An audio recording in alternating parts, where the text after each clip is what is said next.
All right, hello everybody. It is Joe here from Final Riff, and I know that the past few weeks have been a whole lot of me bitching and moaning about, viewership not being where I wanted it to be, me being burnout, me needing a break, and me not being able to get one, or other stuff like, deaths in the family. And unfortunately, the videos of me bitching or not being in the mood seem to be my most successful because the most recent upload of week 16 has 73 views in less than 48 hours, which is, more than I ever could have asked for because I really could use some traction right now. And getting some traction before YouTube changes into its entire viewership counting and cycle is going to be awesome. As you guys can notice, there are two major changes that have come to the Final Riff YouTube channel. Number one, the presence of a new microphone. I hope that the audio quality is significantly better. And then you've also noticed that, the camera has been changed. It's a lot more elevated than it once was. You guys get less of the picking hand. It goes away more and more every episode, but then you're also getting, the whole fretboard this time, and you also get to see my lovely face. To give you guys a little bit more, of an interconnected view. I apologize for the mess in the background, like the fan there, the boxes of all my recording equipment, and then the fudge stripes up on the desk or counter dresser, that thing. But anyways, let's jump right into the intro, and then we'll talk about, how I've approached this week. And it's a much more positive note than we are currently used to. All right, so first things first, week 17, I decided, we're changing the entire way that these recaps function, because I can't keep doing 7 takes and trying to elevate them because, when I'm playing through whatever songs that I'm deciding to play through, it makes it really difficult to get 7 good quality takes that are going to be significantly better or bring extra value over the normal ones, especially when you run the take too long, then you start running into the issue of DMCA takedowns and copyright strikes and copyright claims. And as much as I love Megadeth, I don't know if I want to have my entire channel be a non-profit to reboot Dave's heroin addiction, or for him to pay for more interviews to talk shit about Metallica. So this week I have decided we're gonna pick 4 riffs, 1 new one, 3 returning ones, not 4. So you're gonna be seeing appearances this week from Tornado of Souls, Angry Again, and then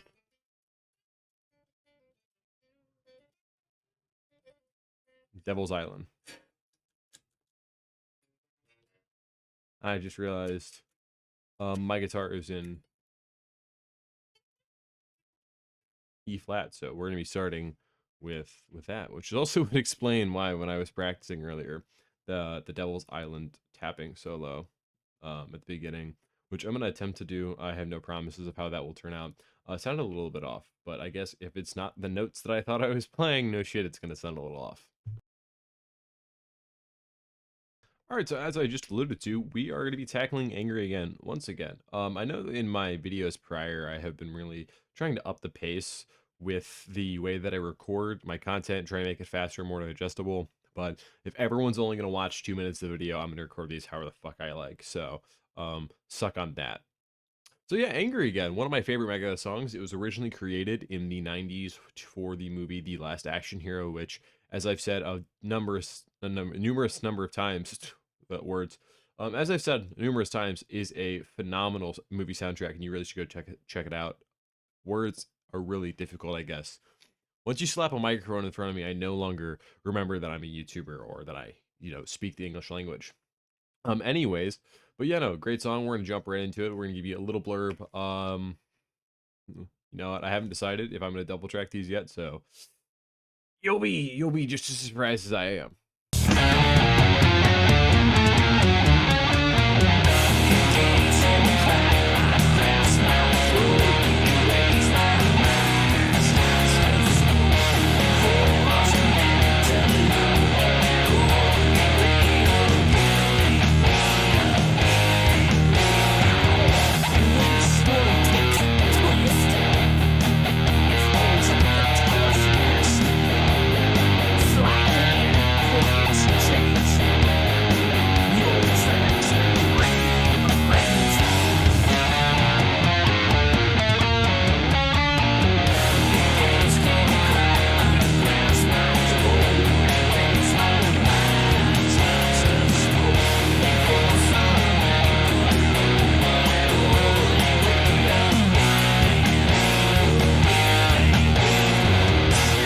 I gotta say, this is gonna be like really awkward coming from someone who claims that Euthanasia is their favorite album. But Euthanasia and Angry Again and all the tracks, even like the new shit, the reason I don't play it like hardly ever is because I don't like tuning. I really don't like tuning. I would love if I just could snap my fingers and then boom, down a half step, down a full step, etc. Yada yada yada. Because tuning is such a stupid fucking part of the instrument. Like I wish I could just snap my fingers and because I want to be able to play like go from Holy Wars and then directly into like Angry Again. But you're like thinking, hey, well, he plays it live in different tunings, and there's D standard tunings of Holy Wars. It's like, dude, I want to play album accurate shit. Because as much as everyone loves seeing Megadeth live when they're there, with very few exceptions, are like live performances really that much better than the like originals. Like if you said, hey, do you want to listen to the original version of She-Wolf or the Rude Awakening version? I'm taking the Rude Awakening version every time because he like completely redoes the entire end solo. But the thing is, other than that, most of the time I want to play pretty close to the album because most people don't think like, oh, hey, dude, this guy's playing the version he did in 1999 at Woodstock. No, they think, okay, hey, he's playing the one I know because that's the one I listen to on Spotify all the time. So yeah, no, I wish I had like 19 flying V's in just every tuning. Maybe that could be one of my life goals. When I become rich and famous off of my amazing YouTube personality, I'll get 19 flying V's. All right, and now we are going into, well, the typical fan favorite album, Rest in Peace. So you're probably wondering, like, hey, you feel burnt out. Why the hell would you pick Tornado of Souls to be the song you want to work on this week? Quite simple, because this song has kind of been like the original, big challenge thing that I wanted to work up to. This is objectively like the hardest song that I really approached on the series, like for the first like truly difficult song. Because a lot of the songs I worked on truly at the beginning of when I started doing this stuff was really simple stuff. Because while there's definitely a lot of parts that there is left to master of in my darkest hour, a majority of that song is super duper simple. Same thing with like Back in the Day and Disconnect. Like there are difficult elements per se, but not necessarily difficult songs. Now, when you get to Rest in Peace, there are simplistic elements that they make difficult because of speed, tempo, and all that stuff. And that's the reason that Rest in Peace is regarded so highly as it is, because it truly is just a phenomenal metal album. And so yeah, Tornado of Souls being one of my favorite songs in the entire Megadeth discography on one of the greatest metal albums ever, it felt natural that, when I wanted to just play Megadeth because I love Megadeth, that I would go to one of my favorite songs. Again, also why I picked Angry Again, one of my favorite songs. One of the songs that when it was time for me and my buddy to make a cover for something, I immediately knew what song to approach because we had the skill level to take Angry Again and make it our own without making it just objectively worse. And I always am going to say, as a huge Megadeth fan, even though it's my music, it's objectively worse. It is the objectively worse version to hear the Disciples of the Fallen version of Angry Again as opposed to Megadeth's because it's Megadeth. And I really hope that when it's time for us to drop our own real music, that we make music that I would say is worth having in a discography alongside of a cover of one of the better songs by one of the greatest metal bands of all time. But yeah, let's play some Tornado of Souls. I'm gonna do what I can. I might throw Marty's part into here. This song's kind of an iffy one though for me, skill level wise. So you might see Marty's little parts in, but there's a good chance that this one will just be me solo again because honestly, for the sake of my mind and for the sake of my sanity. Also, as you can see back there, that is my Fender Mustang GTX. That's like a few $100 amplifier. I used it exclusively as a tuning pedal. and it's so funny to me because like there's a lot of people that would kill to have that amplifier. And here am I just like, oh yeah, I use it to tune my guitar because I'm too lazy to buy a foot pedal or a clip-on tuner because I've had that for so long. So yeah, let's play Tornado of Souls.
So real quick, I just want to start things off by apologizing to the classic lineup, except for David Elfson. Fuck you, David Elfson. That's what you get for liking minors. But no, I'd like to apologize to the late great Nick Menza, the goat Marty Friedman, and Megadeth, because I did kind of butcher that. But it was a decent take, and I really want to just focus on powering through this week because I have a lot coming up, with my next week with me starting back at school. But no, the big thing is for this whole thing is I added that new part, the one down here. We all sorry, this is super loud.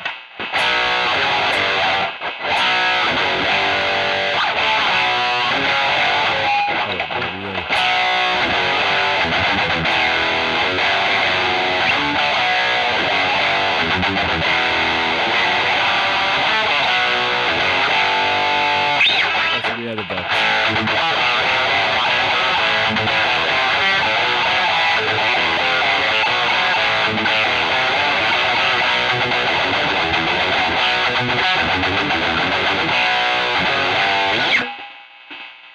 And yeah, that's just super fun. It's like really just like Tornado of Souls is just such a super fun song. I also have no idea if this bleeds through to this occasionally. I'm getting used to this stuff. I've never EQ'd any of this stuff before, so this is probably an improvement, but I definitely can make it sound better. But yeah, no, super fun song. I absolutely love it. Tornado of Souls is just a phenomenal song. And I gotta say, rest in peace. The fact that it's been what 36 years and this is still, when it comes to metal, is one of the most highly regarded albums. It says something. Like this was an absolute like kick in the teeth album. Like this was like the thrash metal your parents warned you about. This is the satanic shit. No, ironically, that'd be probably more like Peace Cells because The Conjuring and the whole black magic theme, Good Morning Black Friday, stuff like that. Another phenomenal album.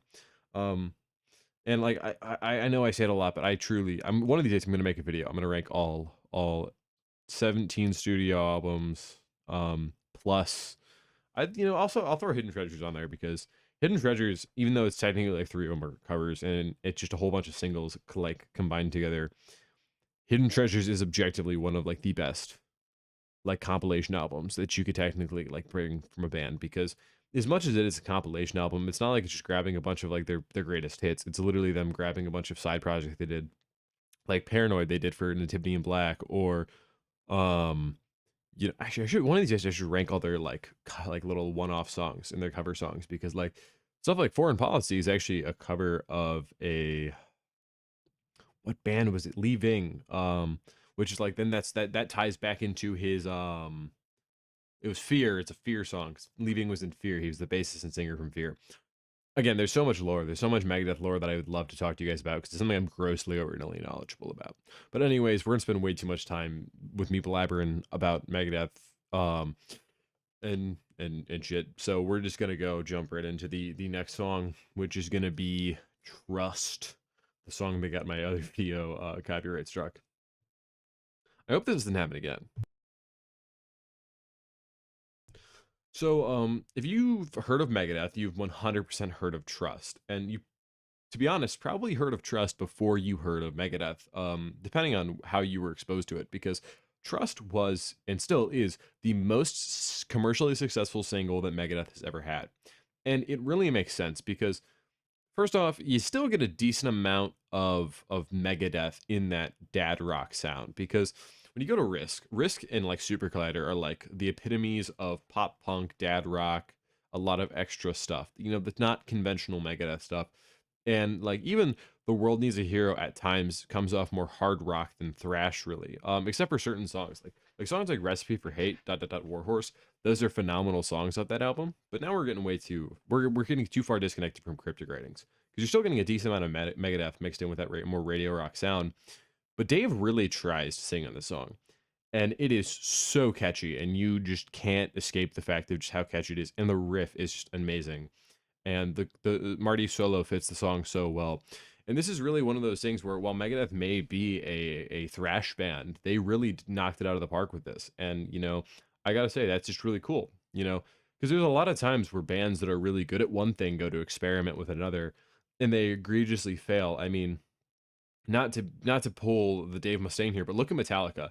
They went to do that blues rock thing with Load and Reload, and it was not well received. They went and tried to do the new metal alt rock sound, kind of with Saint Anger, and Saint Anger bombed completely. A lot of people just and then, or you could go even further, and the album they did with Lou Reed, Lulu, which, as a Metallica fan, as someone who enjoys Metallica, I still don't recognize that as a Metallica album. That is a Lou Reed album that they just happen to have the session musicians be Metallica, because it's not good. It's not good in any capacity. And I know there's people out there. I had a TA who I'm looking you guys dead in the eyes because I'm so fucking heart attack serious about this. Had a teaching assistant who legitimately told me that like Lulu was better than Kill 'Em All and Ride the Lightning, and that those were the two worst Metallica albums because Dave Mustaine had any effect on them. He also told me to kill myself because I wore a Megadeth t-shirt the first day of class. So, um, I have no idea if this is like against the rules, but like shout out Logan. No one will ever find him. So yeah, fuck you, Logan.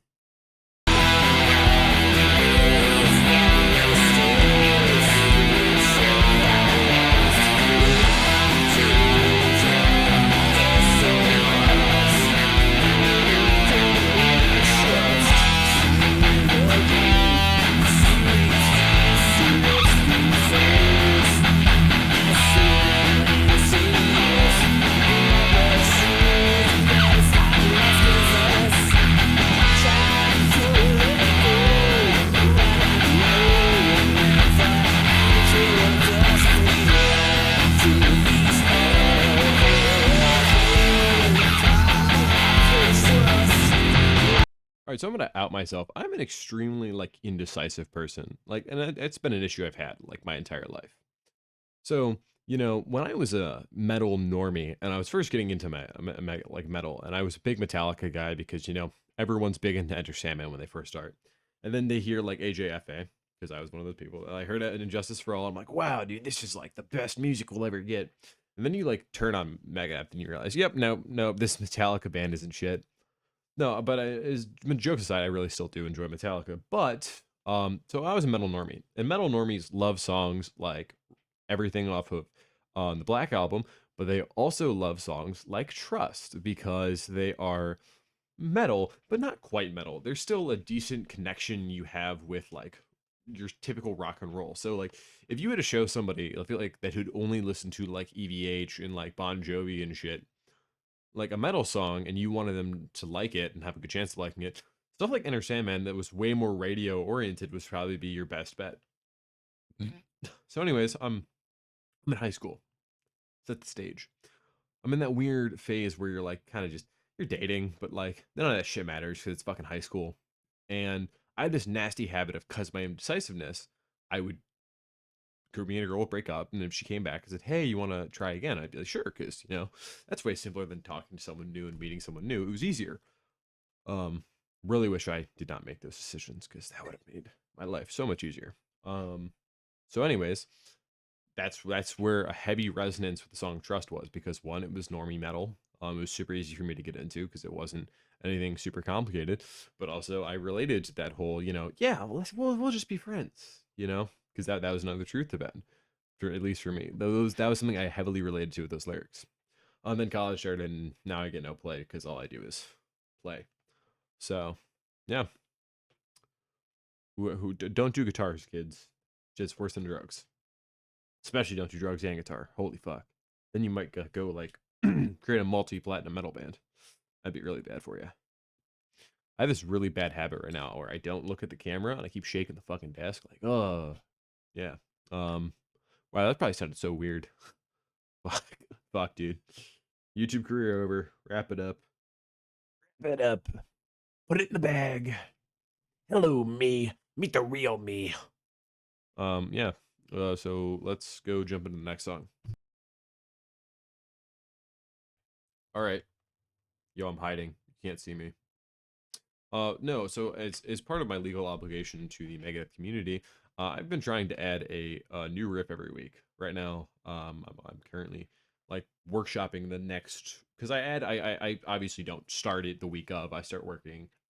Like one of the ones that I'm really hooked on right now, like stuck with, is Blackmail the Universe. I'm not even gonna try and play it because yeah, no,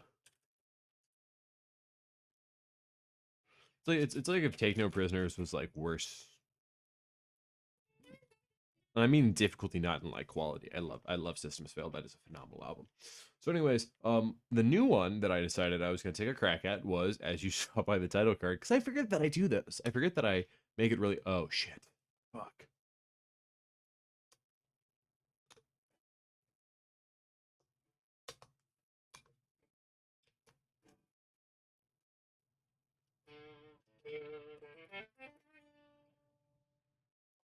This is what happened.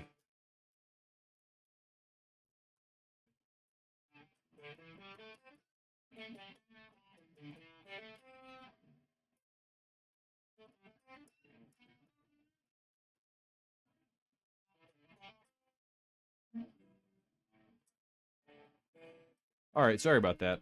So I had this, nasty little issue with this bad boy, where if you flip the pickup selector off the neck pickup and then you flip it back, you get no noise because this thing's taking a shit. But that is Guitar Center's finest parts. So buy from Sweetwater. This is from Sweetwater. All my new microphone stuff was from Sweetwater. I got a new Behringer. And I got a Behringer audio interface, so we all Behringered up. So yeah, no, Devil's Island. And I'm gonna attempt that.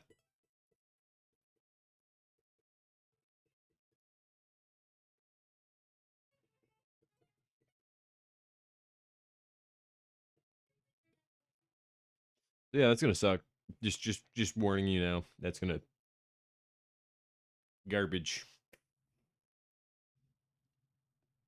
Garbage. But yeah, let's do it.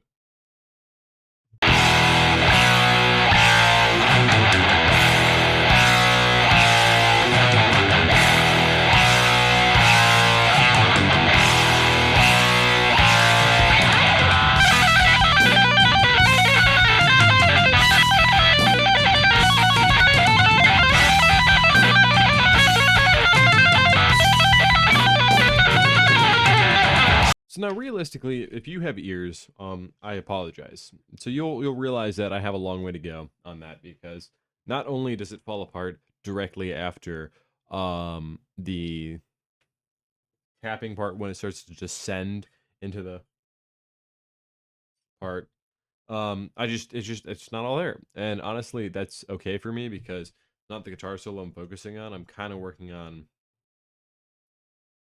Got to turn the guitar on.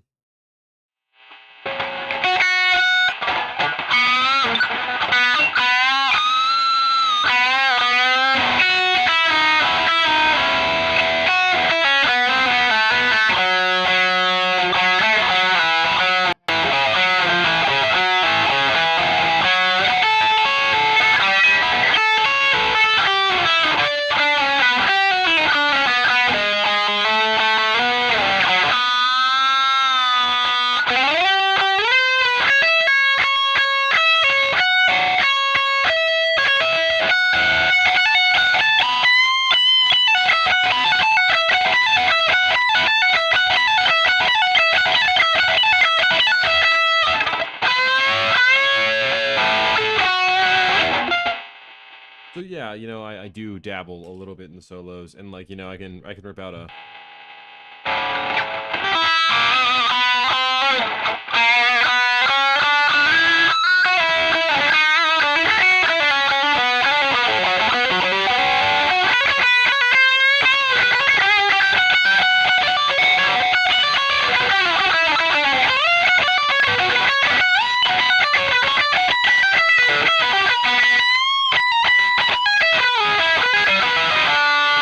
That fell apart super fast. But I've tried my hand, but really, the two things that are preventing me really from pushing more into the solo work is, or not solo work, but like working on solos, is one, it's really hard to fit those in like a 9 to 15 second span, which once you get beyond 15 seconds, like honestly, beyond 12 seconds is a stretch for the attention span of the average American. But Yeah, no, they don't perform well on YouTube because it's not brain rot content. Now, if I was sitting here like just throwing guitar picks at the ceiling or some shit, that would probably do better because people would be like, "Hey, funny, funny." Um, I just punched the fuck out of my desk. Genius here. Um, Believe it or not, I'm in school for engineering. Yep, the guy who's gonna be building your airplanes is more concerned about it being a guitar player. So if I pass, y'all better ground yourselves indefinitely. Never touch an airline again. Um, but yeah, no, that's all from Devil's Island. I mean, fun little riff. Lot more I could do with it. Don't punch tables, kids. That shit's not good for your hands, especially if you're a guitar player. Anywho, let's hop into the closing statements real quick. Talk about how everything's been and what the game plan is for the future. All right, so if you've been watching for, at this point, what, this is going to be week 17.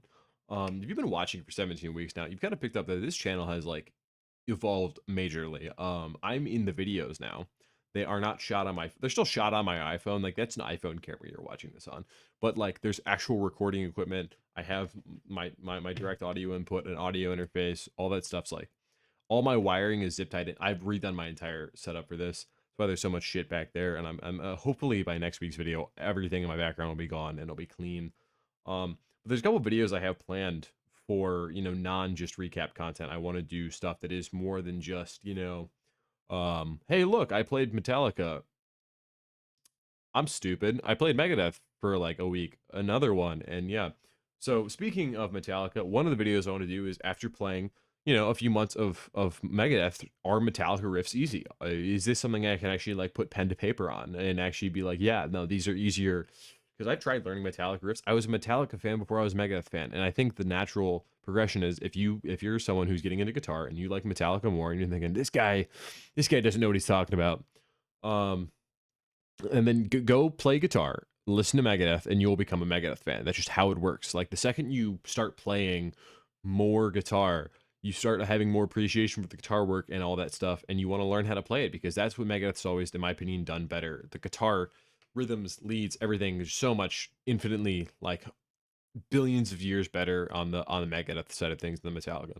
The other thing is, F Destroyer 6804, I think that's his name. Brought up an excellent point. Like when I mentioned I want to learn some Testament riffs, that like you guys would like to see that, and I would love to do some Megadeth Daily Guy approaches other shit.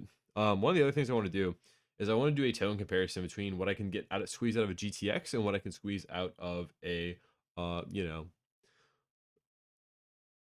Katana, because as someone who went through the buying process when I first bought my GTX, my buddy was on the fence about getting a Katana or GTX, and I ended up buying the amp first. I got the GTX, he got the Katana. He was much more satisfied with his purchase, and I gotta say the GTX did a lot of shit for a lot of time, but it was really when I decided, hey, I want to like up my ante here. And while I have this, it's not really something I'm going to try and start miking up my amps with, but eventually I do plan on miking up amps, getting an SM57, actually miking it up, and then maybe doing. It's really that's going to be a comparison between a Celestion 7080 and a Celestion two vintage 30s. And I love V30s, and like a lot of people who record metal love V30s. But yeah, no, I've been yapping for quite some time now. So thank you guys for watching. Let me know how the audio quality is, the sound setup, all that stuff, because I would love to know. I got to train myself to actually look at the camera now, because I used to be able to just look wherever I wanted because you guys didn't see anything from the neck up. So I could stare wherever I wanted. I have this weird, because I have the monitor up so I can see what that is looking at. And so I have this weird tendency right now to just want to look at my face. So right now I'm just trying to focus because I have a Vic Rattlehead phone case. I have a Vic We the People phone case. Um, so I'm staring at Vic right now. That's how I'm trying to get through this. I'm having this. I'm telling this entire video to Vic Rattlehead.